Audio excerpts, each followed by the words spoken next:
যেই আলেমেরা তাদের নিয়ত সহি থাকবে না, আল্লাহ বলবেন কাযাবতা, তুমি মিথ্যা কথা কইছো। তুমি একটু আগে যে কইছো যে আমারে খুশি করার জন্য, আমার জন্য তুমি এলেম শিখছো, মানুষের তালিম দিছো, তুমি মিথ্যা কথা কইছো। কারণ তুমি আলেম হইছো, মানুষে তোমারে হুজুর কইবে, ওর কথা কয় না। মানুষে তোমারে হুজুর কইবে, মানুষে তোমারে মর্গের রান খাওয়াইবে, মানুষে তোমারে হাদিয়া তোবা দিবে, মানুষে তোমারে বুজুর্গ কইবে। তুমি যেই নিয়তে এলেম শিখছো, আলেম হইছো, সেটা দুনিয়ায় পাইছো, আমারে খুশি করার জন্য করো নাই। ও ফেরেশতারা কইও, ফেরেশতা কইবে আল্লাহ আসি আমরা। আল্লাহ কইবে ধরো এই মৌলবীর উপর করিয়া জাহান্নামে নিক্ষেপ করো।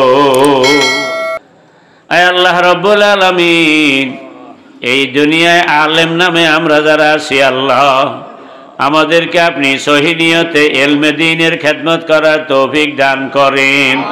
আল্লাহ দুনিয়ায় আলেম নামে পাঠাইয়া হাসর ময়দানে আল্লাহ আমাকে বেইজ্জত করিয়েন না।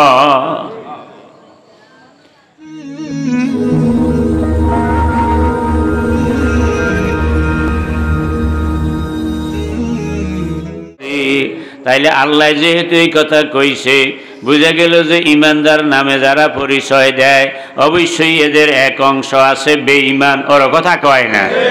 যেহেতু আল্লাহ কইছে তাইলে কথা তো আর মিছা হবে না। তাইলে এখন আমরা কি ইমানদারের তালিকায় আছি না বেঈমানের তালিকায় আছি, এটার খবর লওয়া দরকার আছে না? না আসেনি ও ভাই ভাতিজারা? বাবা একটু বলো, খবর দরকার আছে?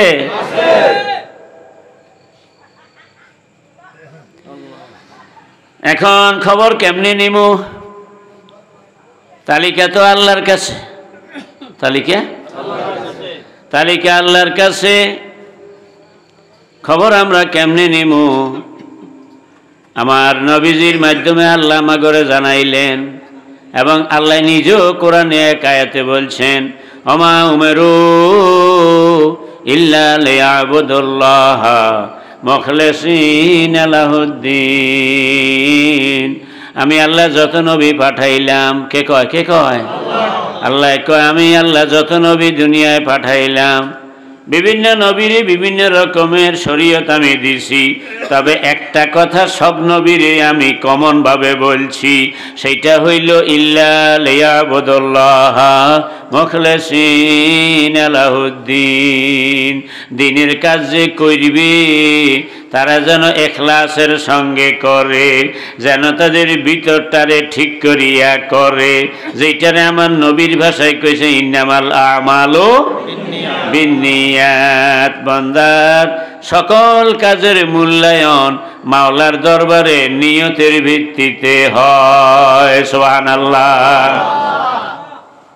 আমি নেক আমল করলাম, কিন্তু আমার নিয়ত যদি ভিন্ন হয়, তাইলে বড় রকমের নেক আমল করিয়াও কোনো নেক পাওয়া যাবে না। একেবারে সহিহ হাদিসে আসছে, হাসর ময়দানে সবাই যখন হাজির হবে, আল্লাহ পাক প্রশ্ন করবেন, ও আমার বান্দা বান্দিরা, তোমরা তো সবাই এখন এই হাসর ময়দানে আছো, বলো দুনিয়ায় আমার জন্য তোমরা কে কি করেছো? কার জন্য? আল্লাহ কইব আমার জন্য কে কি করছো? নবীজি বলেন, আল্লাহর এই প্রশ্নের পরে আলেম নামের লোকেরা গাইব, আল্লাহ আপনার দ্বীনের জন্য আমরা এলেম শিখছি, আমরা আলেম হইছি এবং আমরা এলেম শিখাইছি, আপনার জন্য আমরা এলেমের ময়দানে কাজ করছি, কিন্তু আমার আল্লাহ বান্দার মনের খবর জানে নাকি জানে না?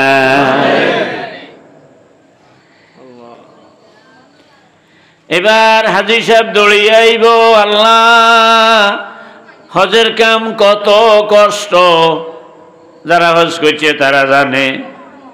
আল্লাহ তো আমার 2 বার নিচে, এই জন্য হজের অভিজ্ঞতা তো আছে। কইব আল্লাহ আপনার সন্তুষ্টির জন্য হজ করছি, কত টাকা খরচ করছি, এরপরে কত কষ্ট করছি, আল্লাহ এগুলি আপনার জন্য করছি। আল্লাহ তাআলা তো নিয়তের খবর জানে না, জানে না? আল্লাহ তাআলা নিয়তের খবরও জানে। আর যেই টাকা হজে খরচ করছে এগুলো কামাই করছে কোন লাইনে, এটাও আল্লাহ। আমার আল্লাহ তখন বলবেন, না রে, তুমি তো হজ করছো, তোমার মানুষে হাজি হিসাব কইবে, এই জন্য বাড়ির কোনো নাম চিহ্ন ছিল না, বাড়ির নাম হইব হাজি বাড়ি, ওর কথা কয় না। আর তুমিও নামের আগে হাজি লিখবে আলহাজ কদম আলী, ওর কথা কয় না। এই জন্য তোমার নাম হইব হাজি, এই নামের জন্য তুমি হজ করছো। আমি আল্লাহরে খুশি করার জন্য হজ করো নাই। যেই নিয়তে হজ করছো সেটা তো হইছে, দুনিয়ার মানুষে তোমার হাজি হিসাব কইছে, ওর কথা কয় না। সুতরাং তুমি যেই নিয়ত করছো ওইটা তুমি পাইয়া গেছো। ফেরেশতারা কইও, ধরো হাজি নামের এই পাজিরে বাঁধ, জাহান্নামে নিয়ে উপর করিয়া নিক্ষেপ করো। নাউজুবিল্লাহ কয় না তারা? আল্লাহ, আমরা যারা হজ করেছি মাবুদ, আমাদেরকে আপনি আল্লাহ আপনি মাফ করে দেন। আল্লাহ আমাদেরকে সহি নিয়তে হজ করার তৌফিক দেন। এই তালিকার মধ্যে যেন আমরা যেন পড়িয়া না যাই। এরপরে দানশীলেরা দৌড়ে আইব, আল্লাহ মসজিদের জন্য জমিন দিছি, মাদ্রাসার জন্য জমিন দিছি, এরপরে হুজুর করে খাওয়াইছি, জনপুরে ফিসা পাইছে, আর ওনারও হাদিয়া দিছি, ওর কথা কয় না। এত সব খরচ করছি আমার কষ্টের টাকা আপনার রাজি খুশি করার জন্য। আল্লাহ তাআলা তো নিয়তের খবর জানে। যাদের নিয়ত খারাপ আল্লাহ কইব না, তোমার মানুষে দানশীল কইবে, অমুকে 1 লাখ টাকা দিছে, জিন্দাবাদ, ওর কথা কয় না। তুমি তো তোমার নামের জন্য দান করেছিলা, তোমারে মানুষে দানবীর কইবে, সেটা তো কইছি, আমারে খুশি করার জন্য তো দাও নাই। ও ফেরেশতারা, এই দানবীরে ধরো, বাঁধো, জাহান্নামে নিয়ে উপর করিয়া নিক্ষেপ করো। এইভাবে জিহাদের ময়দানে গেছে, জীবন দিছে ওই শহীদ, আল্লাহ আমি শহীদ হইয়া গেছি দুনিয়াতে, আমি আপনার দ্বীনের জন্য জীবন দিছি। আল্লাহ কইব, না রে বান্দা, তুমি জীবন দিছ ঠিক, তবে তোমার নিয়ত ছিল তাইলে জাতীয় বীর হিসাবে নাম হইব, ওর কথা কয় না। জাতীয় বীর হিসাবে নাম হইবে, সবাই কইবে যে হ্যাঁ দ্বীনের সৈনিক মুজাহিদ, নামের জন্য তুমি জীবন দিছ, দুনিয়ায় তোমার সেই নাম তো হইছে, আমারে খুশি করার জন্য করো নাই। ফেরেশতারা কইও, ওরে বান্ধ, জাহান্নামে নিয়ে উপর করিয়া ফেলো। কথা কি বুঝতাম পাচ্ছি নি? এমনি করে আমার দিকে নজর আসেনি।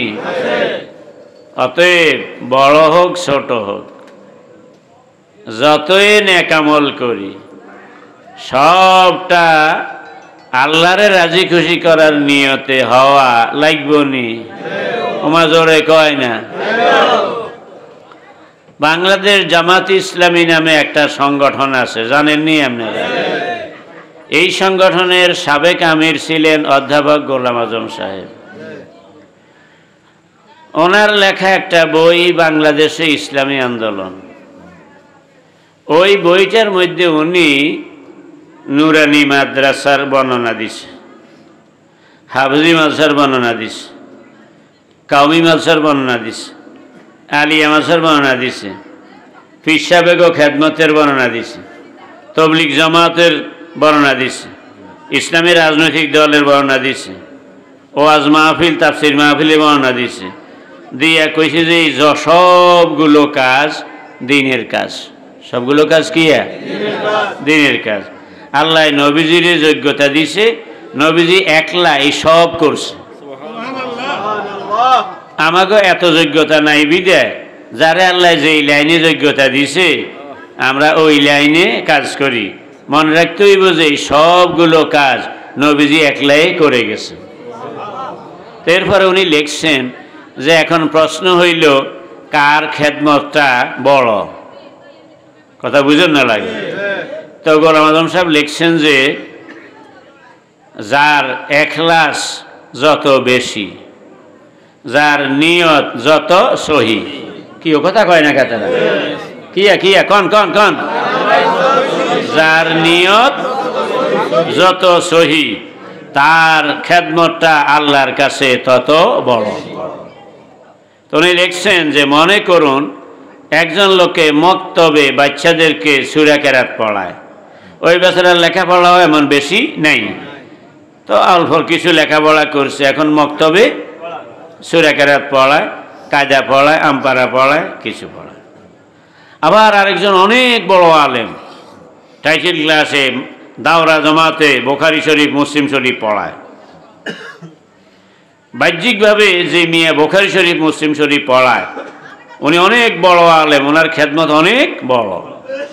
আর মক্তবে সূরা কেরাত পড়ায়, আলিফ বাতা পড়ায়, এটা একেবারে সাধারণ একটা ছোট্ট খেদমত বাহ্যিকভাবে। গোলাম আজম সাহেব লেখেন যে কিন্তু যেই লোকটা সূরা কেরাত পড়ে, আলিফ বাতা পড়ায়, তার যদি আল্লাহর মোহাব্বতে, নবীজির মোহাব্বতে, কোরআনের মোহাব্বতে যদি তার এই খেদমতটা হয়, আর ওই বুখারী শরীফ মুসলিম যিনি পড়ান ওনার যদি নিয়ত হয় যে আমার মানুষে মুহাদ্দিস সাহেব কইব, ওর কথা কয় না, আমার মানুষে শাইখুল হাদিস কইব, আমার একটা নাম হইব, তাইলে ওই বুখারী শরীফ মুসলিম শরীফ পড়াইছে যিনি, ওনার খেদমতের বিনিময়ে আল্লাহর কাছে পুরস্কার পাওয়া যাইবে না। এই মক্তবে যে সূরা কেরাত আর আলিফ বাতা পড়াইছে, আল্লাহর কাছে এই লোকের খেদমতটাই হবে বড়। সুবহানাল্লাহ। আমি দেখলাম যে বাবা রে, বেড়া তো আসল কথা তার দিস, আপনাকে এই ব্যাপারে দ্বিমত আসেনি?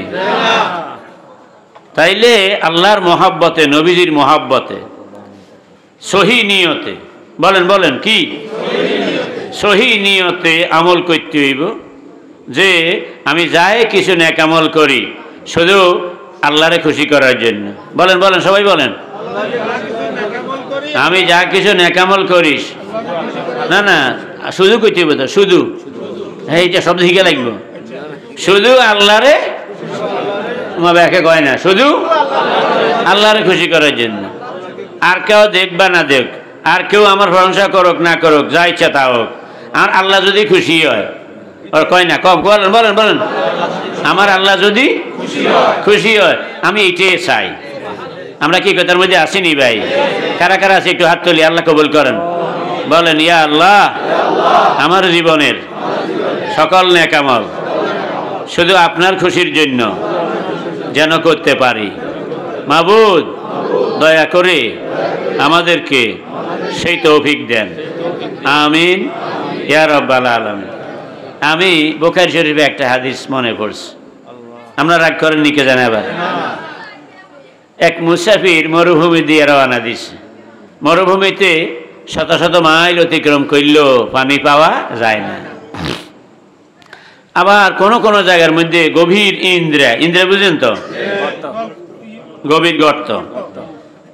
তো এক জায়গায় যাইয়া দেখে যে একটা কুকুর কি পানির পিপাসায় এখন শুইয়া গেছে, জিব্বা বাইর করি মাটি ছাড়তেছে পিপাসায়। তাই মুসাফির বুঝছে যে এই লোক, এই কুকুরটা পানির পিপাসায় এখন এইভাবে মারা যাইতেছে। তো মরুভূমির দেশে যারা চলে ওরা সামলার মোজা ব্যবহার করে। কি মোজা? তো ওই এলাকায় আবার একটা ইন্দ্রা আছে। এই মুসাফির সাওয়ারি থেকে নামিয়ে নিজের পায়ের সামলার মোজাটা খুলিয়ে ইন্দ্রার মধ্যে নামি মুজাত করি পানি লইছে। কি করি? মোজা তো সামলার মোজা, পানি লই আনি কুকুরের ওই জিব্বার উপরে একটু একটু করে দিতে আছে, আর কুকুরটা খাইতেছে। এই পানিগুলো খাইয়া কুকুরটা তৃপ্ত হইয়া সোজা দাঁড়াই গেছে। এমন সময় গায়েব থেকে আল্লাহ তাআলা ডাক দিছেন, বান্দা আমার এই মাখলুকটারে তুমি পানি খাওয়াইয়া তুমি তারে মরণের হাত থেকে বাঁচাইছ। আমি আল্লাহ খুশি হইছি তোমার জীবনের সব গুনাহ মাফ করে দিস। এই হাদিসটা সরাসরি বুখারী শরীফে আছে। আমরা একজনে আরেকজনের যদি খারাপ মানুষ হয় তাইলে আমরা গালি দেই কুত্তার বাচ্চা কইয়া। কি কয়? আমার কথা তো কয় না। হ্যাঁ, কুত্তার বাচ্চা কোনানের। এটা কি ভালো মানুষের কয় না খারাপ মানুষের কয়? তাইলে কুত্তা কথাটা ভালো অর্থে ব্যবহার হয় না। তাইলে যেই প্রাণীটার নামটাই খারাপ অর্থে ব্যবহার হয় সেই প্রাণীটারে পানি খাওয়াইয়া, আল্লাহু আকবার কইতেন না আপনারা? সেই প্রাণীটারে পানি খাওয়াইয়া বেটা তার জীবনের সব গুনাহ মাপ পাইয়া গেছে। কারণ সে চিন্তা করছে যে এই কুকুরটারে কে বানাইছে? আর আমারও, তাইলে আমিও আল্লাহর এক মাখলুক, এই কুকুরটাও আল্লাহর এক মাখলুক। ও শুধু আল্লাহরে খুশি করার জন্য কাম বানাইছেনি। আর একটা হাদিস বলছি, নবীজি একদিন সাহাবায়ে কেরামকে বললেন, ও সাহাবীরা, এক লোকে 1000 দিরহাম আল্লাহর রাস্তায় দান করছে। কত দিরহাম? আর এক লোকে 1 দিরহাম দান করছে। কিন্তু যে 1 দিরহাম দিছে ও সওয়াব পাইছে বেশি। বলেন তো এটার কারণটা কি? সাহাবায়ে কেরাম বললেন, ইয়া রাসূলুল্লাহ, এটা আল্লাহই ভালো জানে, আর আপনি আল্লাহর নবী, আপনারা বলতে পারেন, আমরা তো এটা বুঝি না। তখন নবীজি বললেন, যেই লোক 1 দিরহাম দিছে, আমার দিকে তাকান, যেই লোক কয় দিরহাম? ওই লোক হলো 10 দিরহামের মালিক। কয় দিরহামের মালিক? আর যেই লোক 1000 দিরহাম দিছে ওই লোক 1 লক্ষ দিরহামের মালিক। এখন যেই লোক 1 লক্ষ দিরহামের মালিক হইয়া 1000 দিরহাম দিছে, বাহ্যিকভাবে তার দানের অঙ্ক অনেক বড়। কত? 1000 দিরহাম। আর ওই লোকে দিছে মাত্র 1 দিরহাম। কিন্তু নবীজি বলেন, যেই লোকটা 1 দিরহাম দিছে সে তার সম্পদের 10 ভাগের 1 ভাগ দিছে। কথা তারা বুঝে না। ওই লোক কয় দিরহামের মালিক? সবাই বলে না কেন? কয় দিরহামের মালিক? দিছে কয় দিরহাম? তাহলে সম্পদের কত ভাগের কত ভাগ? আর যেই লোক 1 লক্ষ দিরহাম দিয়েছে, এই 1000 দিরহাম দান করছে, সে 1 লক্ষ দিরহামের। তো এই 1 লক্ষ থেকে 1000 কত ভাগের কত ভাগ? 100 ভাগের। তাইলে এখন 10 ভাগের 1 ভাগ বড় না 100 ভাগের 1 ভাগ বড়? সুবহানাল্লাহ। তো কইতেন না আপনারা? নবীজি কয় এই কারণে 1 দিরহাম যে দিছে তার সওয়াবের পরিমাণ বেশি। আল্লাহ রাব্বুল আলামিন এইভাবে হিসাব করেন, বান্দার দানের হিসাব এইভাবে করেন। কথা বুঝতে পারছিনি? ওনারা চিনেননি? আমার কথা তো কয় না। ওনারা চিনেননি? ওনার মোটামুটিভাবে যা আছে আর্থিক অবস্থা ভালো আমার জানা মতে। এখন উনি 2 রাকাত করে 10 রাকাত নফল নামাজ পড়লেন। আর একজন রিক্সাওয়ালা ও মাত্র 2 রাকাত পড়ছে। রিক্সাওয়ালা ভাড়া মারতে পাইলে পয়সা, তোর কথা কয় না, আর পয়সা পাইলে বাড়াইতে চাইল নিতে পারবে। তাইলে এই রিক্সাওয়ালা এই ভাইটা 2 রাকাত নামাজ যে পড়ছে, তার এই 2 রাকাতের সময় দেওয়াটা তার জন্য অনেক মূল্যবান। কারণ তার এই শ্রম দিয়া 10টা টাকা কামাইতে পাইলে বাড়িতে চাইল ডাইল নিতে পারবে। আর উনি কিন্তু এত অভাবে নাই। উনি 10 রাকাত নামাজ পড়তে যেই সময় গেছে, ওই সময়ে এত লম্বা সময় দেওয়ার পরেও ওনার চাইল ডাইলের কোনো অভাব নাই। সুতরাং ওই রিক্সাওয়ালা গরিব মানুষটা, তার 2 রাকাত নামাজ যদিও গনায় যাইয়া হুজুরের চেয়ে অনেক কম, কিন্তু তার অবস্থার আলোকে আমার আল্লাহর কাছে তার ওই 2 রাকাত নামাজের দাম অনেক বেশি। ভাইও,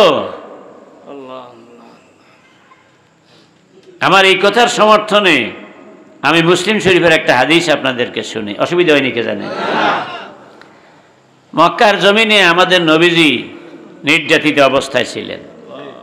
যারাই কালেমা পড়েছেন সবাই মার খেয়েছেন। এরপরে 3 বছর পর্যন্ত সবাই শেয়াবে আবি তালেবে বন্দি জীবন যাপন করেছে। গাছের পাতা খাইয়া জীবন যাপন করতে হয়েছে। মহিলাদের দুধ শুকাইয়া গেছে, পায়খানা ছাগলের বড়ির মতো হইয়া গেছে, কারণ খাইছে গাছের পাতা। এইভাবে কষ্ট করছেন মক্কার জমিনে। কিন্তু আল্লাহ তাআলা মদিনায় যাওয়ার পরে ইসলামী রাষ্ট্র গঠন হইয়া মুসলমানরা ক্ষমতায়, ঠিক নি? আর যখন যে দল ক্ষমতায় থাকে তাদের হাতেই দেশের সকল সম্পদের ব্যয় বন্টন সুযোগ সুবিধা থাকেনি? তো মক্কার জমিনে কালেমা পড়ছে এক সাহাবী, আবু সাঈদ খুদরি রাদিয়াল্লাহু তাআলা আনহু, সাধারণ সাহাবী। কিন্তু কাফেরদের সেনাপতি খালেদ ইবনে ওয়ালিদ, নবীজির মদিনার জীবনে বিজয়ের যুগে উনি কালেমা পড়ি মুসলমান হয়েছে। ওনার নেতৃত্বে উহুদের ময়দানে মুসলমানদের উপরে হামলাটা হয়েছে। সেই লোক পরে কালেমা পড়ি মুসলমান হয়েছে। আগেও সেনাপতি, পরও সেনাপতি। একদিন ওই মক্কার ওই সাধারণ সাহাবীর লাগে ওনার একটু কথা কাটাকাটি হয়েছে, আর উনি একটু খারাপ ভাষা ব্যবহার করছে খালেদ ইবনে ওয়ালিদ ওনারে। নবীজির কানে যখন গেছে তখন নবীজি বললেন, লা তাসুব্বু আসহাবি, এই খালেদ ইবনে ওয়ালিদ, তোমরা বিজয়ের যুগে দলে আইছো, বিজয়ের যুগে দলে আইছো, আর আমার আবু সাঈদ খুদরি মাইর খাওয়া যুগের আমার দলের কর্মী। সুবহানাল্লাহ কয় না?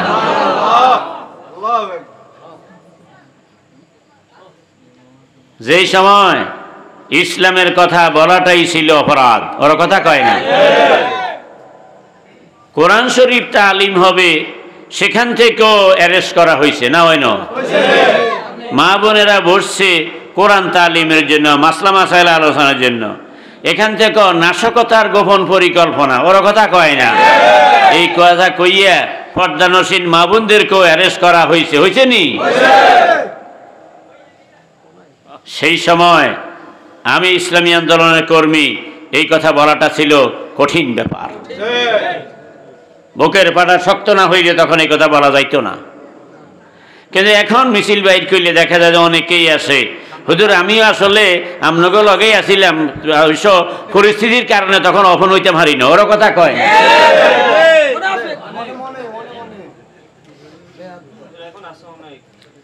নবীজি বললেন, হে খালেদ ইবনে ওয়ালিদ, লা তাসুব্বু আসহাবি, মুসলিম শরীফের হাদিস। আমার মক্কার যুগের মাইর খাওয়া, নির্যাতিত, পরীক্ষিত ইসলামী আন্দোলনের কর্মীদের ব্যাপারে কথা বলতে মুখ সামলাইয়া কথা বলিও। এরা আমার ইসলামী আন্দোলনের পরীক্ষিত কর্মী। আর তুমি সহ যারা এখন মুসলমান হইছ, তোমরা বিজয়ের যুগের, ওর কথা কয় না। পার্টি ক্ষমতা গেলে হাইব্রিড নেতার কোনো অভাব হয় না। লাউ আন্না আহাদাকুম আনফাকা মিসলা উহুদিন যাহাবান, তোমরা যারা ইসলামের বিজয় যুগে কালেমা পড়ছো, তোমাদের মধ্যে কেউ যদি উহুদ পাহাড় পরিমাণ স্বর্ণ, কি আর কই সবাই কয় না তো বলেন, উহুদ পাহাড় পরিমাণ স্বর্ণ যদি আল্লাহর রাস্তায় দান করে, মা আদ্রাকা মুদ্দা আহাদিহিম ওয়ালা নাসিফাহু, আর আমার এই আবু সাঈদ খুদরি, যারা মক্কার যুগের মাইর খাওয়া সাহাবী, যারা নির্যাতিত সময়ের পরীক্ষিত কর্মী, তাদের মধ্যে কেউ যদি 750 টাকা, কদ্দুরা কই ব্যাকে কয় না তো, এক মুদে হইল 750 টাকা। নবীজি বলেন তাদের মধ্যে কেউ যদি 750 টাকা, আদাসের হইতে হইল অন্তত 800 টাকা লাগে, আদাসেরও নয়, 750 টাকা পরিমাণ স্বর্ণ তো নয়, যে কোনো জিনিস, আটা হোক, গম হোক, খেজুর হোক, চাউল হোক, যদি এতটুকুও দান করে থাকে, আর তোমরা যদি বিজয়ের যুগে ইসলাম গ্রহণ করিয়া এখন যদি তোমরা কেউ ওহদ পাহাড় পরিমাণ, ওরা কয় না স্বর্ণ, ওই মেয়াগও কিন্তু এক মুদ্রের ব্যাপারে স্বর্ণ নাই, এটা যায় হোক। আর তোমরা যারা বিজয়ের যুগে আইছো, তোমরা যদি ওহদ পাহাড় পরিমাণ স্বর্ণ যদি আল্লাহর রাস্তায় দান করো, আমার ওই নির্যাতিত পরীক্ষিত ওই কর্মীদের কেউ যদি 750 টাক পরিমাণ গম, জব, আটা দান করিয়া থাকে, তাইলে যেই পরিমাণ মর্যাদা আল্লাহর কাছে পাইবে, তোমরা ওহদ পাহাড় পরিমাণ স্বর্ণ দান করিয়াও সেই পরিমাণ তো পাইবে না। অলা নাসিপাহু, নেসফন মানি অর্ধেক, নাসিফন মানি অর্ধেকের কাছাকাছি, ওই পরিমাণ তো পাইবে না, অর্ধেকও পাইবে না, অর্ধেকের কাছাকাছিও পাইবে না। আল্লাহু আকবার জোরে কইলেন না? এই হাদিস মুসলিম শরীফের। কি প্রমাণ পাওয়া গেল? বিপদের সময় যখন কেউ নেই, কি কথা কয় না কা, যখন কেউ নেই, অথবা বড় লোকেরা নেই, অথবা প্রভাবশালীরা নেই, এই সময় দিনের হাল ধরা, দিনের পতাকা উড্ডীন করা, এটা যারা করবে তাদের সামান্যতম খেদমতের মূল্যায়ন পরবর্তী সময়ের বিশাল সম্পদ দানকারী লোকদের চেয়েও আমার আল্লাহর কাছে অনেক অনেক বেশি হবে। কথাকে আমি বুঝাইতে পারছি? এরপরে আসি, মক্কার মসজিদে হারামে 1 রাকাত নামাজে 1 লক্ষ রাকাতের সওয়াব, আর মদিনার মসজিদে নববীতে 1 রাকাত নামাজে এক হাদিসে আসছে 50,000 রাকাতের সমান, আরেক হাদিসে আসছে 10,000 রাকাতের সমান সওয়াব। মোটের উপর মক্কার মসজিদে হারামের পরেই মদিনার মসজিদের মর্যাদা, এ ব্যাপারে কারো কোনো দ্বিমত নাই। অথচ নবীজির আমলে মসজিদে নববী, বুখারী শরীফের হাদিসে আইছে, এই মসজিদের কোনো বেড়া ছিল না। কি ছিল না? না, জোরে কইতে বোধ, একটা বেড়াও, 3 সাইডের বেড়া ছিল না, আর এক সাইডে হুজুরের বিবি আয়েশা রাদিয়াল্লাহু তাআলা আনহার হুজরা ছিল। তো ওই হুজরার বেড়া যেটা মসজিদেরও বেড়া, সেইটা এই সাইডে, সেই হিসাবে এক সাইডে বেড়া, ওইটা হারিনেও লাগে আপনার, এটা আয়েশার হুজরার বেড়া। তো হুজুরে এনে জানালা একখান কাটাই দিয়েছে, রমজানে হুজুরে এতে কাবে বইতে ওই জানালার কাছে দিই। আম্মা জান আয়েশা রাদিয়াল্লাহু রুমের ভিতরে থাকিয়াও মাঝে মধ্যে মুসল্লিরা চলে গেলে হুজুরের মাথা চড়াই দিত, মাথা একটু তেল তেল দিয়ে দিত।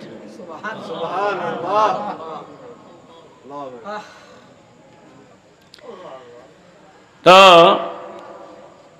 মদিনার মসজিদের সানিয়া ছিল খেজুরের ডোগা, গোটা ডোগা লম্বা লম্বি সবাই দিছে, কথা খেয়াল করেননি? আর খুঁটিগুলি আছিল খেজুর গাছের খুঁটি, আর সানি হইল কি না, খেজুর পাতা না, খেজুরের ডোগা ঘুরে হাতা সহ। হাদিস শরীফে আছে বৃষ্টি হইলে সেজদা গেলে মুসল্লিরা নাক, কপাল এগুলিতে কাদা মাটি লাগিয়ে যেত মদিনার মসজিদে। আপনারা আমার একটু বলেন তো, এই কাঁচা মসজিদ, মসজিদে নববী, সেই মসজিদের ইমাম স্বয়ং আমার নবী, সেই মসজিদের মুসল্লি আবু বকর, ওমর, ওসমান, আলী রাদিয়াল্লাহু তাআলা আনহুম, সুবহানাল্লাহ কয় না? মসজিদ খানা কাঁচা। এমনকি বুখারী শরীফের হাদিসে আইছে যে মুসল্লিরা নামাজ পড়ি চলে গেলে কোনো কোনো সময় কুত্তা মসজিদের এক সাইডে দিয়ে ঢুকিয়ে আরেক সাইডে দিয়ে বার হয়ে যেত। বেড়া নাই তো। তো ইমাম বুখারী রহমাতুল্লাহ আলাইহি উনি ওই হাদিস আনিয়া উনি প্রমাণ করতে চাইছে এই কথা যে কুকুরের লালা এটা পাক। কেমনে এটা পাক? এই হিসাবে যে কুকুরের একটা খাসিয়ত হইল কুকুরের জিহ্বা বার করি করি আনবে, ওর কথা কয় না।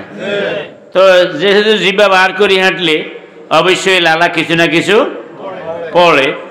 তো মদিনার মসজিদের এই সাইডে দিয়ে ঢুকিয়ে আরেক সাইডে যখন কুকুর বার হয়ে গেছে অবশ্যই লালা দুই এক ফোঁটা হইল পড়ছে। কিন্তু সাহাবীরা তো এরপরে মসজিদ ধোয় না ধুয়েই যখন নামাজ পড়ছে তাতে বোঝা গেল যে কুকুরের লালা পাক। এ হলো ইমাম বুখারীর যুক্তি। কিন্তু হানাফি মাযহাবের আলেমরা ইমামরা কইছে যে আপনি হাদিস ঠিক মতো আনছেন কিন্তু ব্যাখ্যা আপনি ভুল বুঝছেন। ইমাম বুখারী সাহেব ব্যাখ্যা আপনি বুঝেন না। কেমনে বুঝেন না? আপনি কইছেন যে কুকুরের জিহ্বা বার করি আনবে, কথাই আন ঠিক। লালাও মাঝে মাঝে হলে, এটাও ঠিক। কিন্তু মসজিদ মদিনার মসজিদ এক সাইডে দিয়ে কুকুর ঢুকিয়ে আরেক সাইডে দিয়ে বার হয়ে যায়, কুত্তা হইল হেতার কিছু হইল একটা ডর ভয়। এক পাশে নবীজির হুজরা ননি, ওর কথা কয় না। আবার বারিন্দার মধ্যে আসাবে সোফা তবলিগালারা ননি হিয়ানো, ওর কথা কয় না। তাইলে এই মসজিদে কুত্তা এক সাইডে দিয়ে ঢুকলে আরেক সাইডে দিয়ে বাহারনের এখানে ঘন্টা 2-3 কাটানির কোনো সুযোগ নেই। হিগে হিগে যান বাসা নিলেই ডরে, হয়তো হতকমা নিলে কোনাকুনি যান এলাই এক সাইডে ঢুকি আরেক সাইডে গেল এক দৌড়ের পরে যায়, ওর কথা কয় না। সুতরাং লালা পড়তে পারে এইটা বলতে পারেন, পড়ছি এমন প্রমাণ তো নাই, ওর কথা কয় না। এক। 2 নম্বর হইল তর্কের খাতিরে যদি মনে করি যে হ্যাঁ পড়ছে, আরব দেশে আপনারা যারা গেছেন, আমি তো 2 বার গেছি, আল্লাহ নিছে হজ করতাম বলি। আরব দেশে গোসল করলে জামা কাপড় সিবি দিলে অল্প সময়ের মধ্যে শুকাই যায়, যায়নি? যারা হজ মক্কা শরীফ সৌদি আরব গেছেন তারা কথা কইয়েন, আমাকে বাংলাদেশে লুঙ্গি শুকাইতে কাপড় শুকাইতে মেলা টাইম লাগে। সেই দেশে এত টাইম লাগেনি, কেন লাগে না? ওই দেশের আবহাওয়া শুষ্ক, ওরা কথা কয় না। আবহাওয়া কি? শুষ্ক। ধরে নিলাম কুত্তার মুখে তো না হয় লালা এক ফোঁটা পড়লো আর কি। সেই আরব দেশের আবহাওয়া হইল শুষ্ক। এই এক ফোঁটা লালা যদি ভরেও এটা বারোই মাটি পর্যন্ত যাইতে যাইতে আবহাওয়ার যে অবস্থা, ওরা কথা কয় না। এরপরে বালুর মধ্যে হরলে কুকুরের লালা এক ফোঁটা কি 3 কেজি নি? ওমা কথা অত কয় না। এটা তো বালুর মধ্যে হরানোর আগেই বালু খাইয়ে এলেছে, ওরা কথা কয় না। ফলে এই এক ফোঁটা লালা যদি পড়ো এটা 1 সেকেন্ডের মধ্যে বালুর ভিতরে হজম হইয়া গেছে। কোনো নাপাক জিনিস কোনো জায়গায় পড়লে যদি চিহ্ন না থাকে এবং দুর্গন্ধ না থাকে তাইলে শরীয়তের বিধান অনুযায়ী জায়গাটা পাক। সেই সূত্রে যাইয়া কুকুরের লালা যদি এক ফোঁটা পড়েও, যেহেতু এটা মরুভূমির দেশ, আবহাওয়া শুষ্ক, এটা ফুলতে বাকি, জমিনে এটারে গিলি হেলাইতে বাকি নেই। সুতরাং এ ফলনের লগে লগে জমিনে ফেটে চলে গেছে, নাম চিহ্ন এটা রয় ন। সুতরাং দুইটা যাইব কোন দুঃখে? অতএব হাদিস ঠিক মতোই হাইছেন, তবে আপনি বুঝেন না, এটাও বুঝেন না। অতএব কুকুরের লালা পাক এই কথা আর কইয়েন না।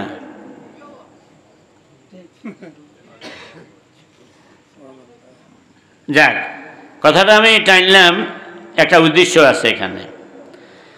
সেটা হলো মদিনার মসজিদের অবস্থাটা কেমন ছিল এটা বুঝানো, ওর কথা কয় না।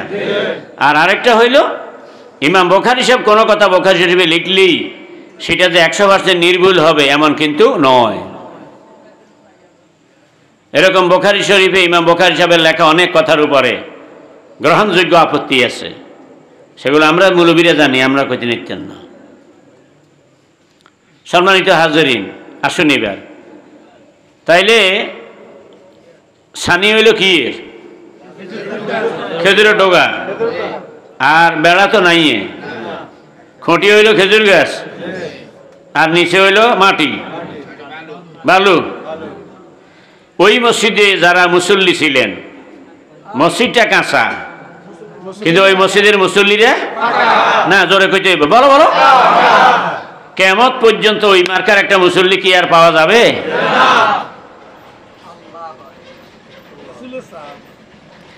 আর এখন সেই মদিনার মসজিদ কত উন্নত, এখন যত আরামায়ের যত কিছু হোক, সব কিছু যেই দুইজন সাহাবী থেকে নবীজি জায়গাটা কিনতে চাইলেন মদিনার মসজিদের জন্য, ওই সাহাবীরা বলেন, ইয়া রাসূলুল্লাহ, টাকা লাগবে না, আমরা টাকা দিতে চাইছেন, আমরা টাকা নিতে চাই না, আমরা আল্লাহর জন্য এই জমি দান করলাম। সুবহানাল্লাহ।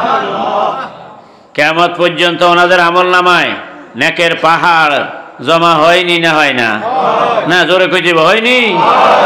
আর ওই মদিনার মসজিদের সেই মুসল্লিরা ছিলেন পাকা। বলবেন, হুজুর টানলেন কেন এই ঘটনা? টানলাম এই জন্য যে এই মজিদপুর রহমানিয়া ইবতেদায়ী মাদ্রাসা, আজকে আমরা এখানে বসছি, দেখা যায় পাকা কোনো কিছু নেই, খুঁটি এইগুলো আছে, এবার কোনো রকমে শুরু হয়েছে। কিন্তু মদিনার মসজিদ যখন শুরু হয় তখন তো এতটুকুও ছিল না, কিংবা কথা কয় না কা। কিন্তু সেই মসজিদে যারা নামাজ পড়ছেন সেই অবস্থায়, যেটা বললাম যে কুত্তায়ও এক সাইডে দিয়ে ঢুকি আরেক সাইডে দিয়ে কি কথা কয় না কাজ বাইরে গেছে। কিন্তু সেই মসজিদের ইবাদত যারা করেছিলেন তাদের ইবাদতের মধ্যে কি এক যারা পরিমাণ সওয়াব কম হয়েছে? না। আর সেই মদিনার মসজিদে নবীর ছাত্র হিসাবে যারা গড়ে উঠছিলেন, সেই আবু বকর, ওমর, ওসমান, আলীর মতো সেই ছাত্র পৃথিবীর বুকে এমন রকমের ছাত্র কি আর পাওয়া যাবে? সুতরাং এই যে রহমানিয়া ইবতেদায়ী মাদ্রাসা, যদিও ঘরটা তিনতলা দোতলা বিল্ডিং নয়, ঘরটা যদিও এখন এই পর্যায়ে আছে, কিন্তু এই প্রাথমিক অবস্থায় যারা দ্বীনের কাজ সহিনিয়তে, যাদের জমিনের উপরে, যাদের শ্রমে, যাদের অর্থায়নে এখানে দ্বীনের তালিম চলবে, যারা এখানে সময় দেবেন, কিয়ামত পর্যন্ত এই মাদ্রাসা জারি থাকলে অনেক কথার উপরে গ্রহণযোগ্য আপত্তি আছে, সেগুলো আমরা মুলবিরা জানি, আমরা কইতে নিতেন না। সম্মানিত হাজরিন, আসুন এবার তাইলে সানি হইল কি?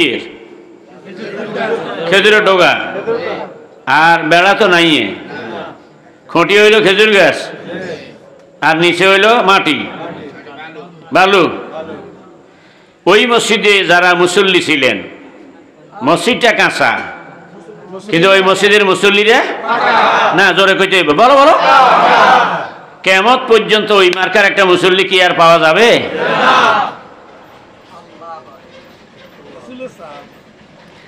আর এখন সেই মদিনার মসজিদ কত উন্নত, এখন যত আরামায়ের যত কিছু হোক, সব কিছু যেই দুইজন সাহাবী থেকে নবীজি জায়গাটা কিনতে চাইলেন মদিনার মসজিদের জন্য, ওই সাহাবীরা বলেন, ইয়া রাসূলুল্লাহ, টাকা লাগবে না, আমরা টাকা দিতে চাইছেন, আমরা টাকা নিতে চাই না, আমরা আল্লাহর জন্য এই জমি দান করলাম। সুবহানাল্লাহ।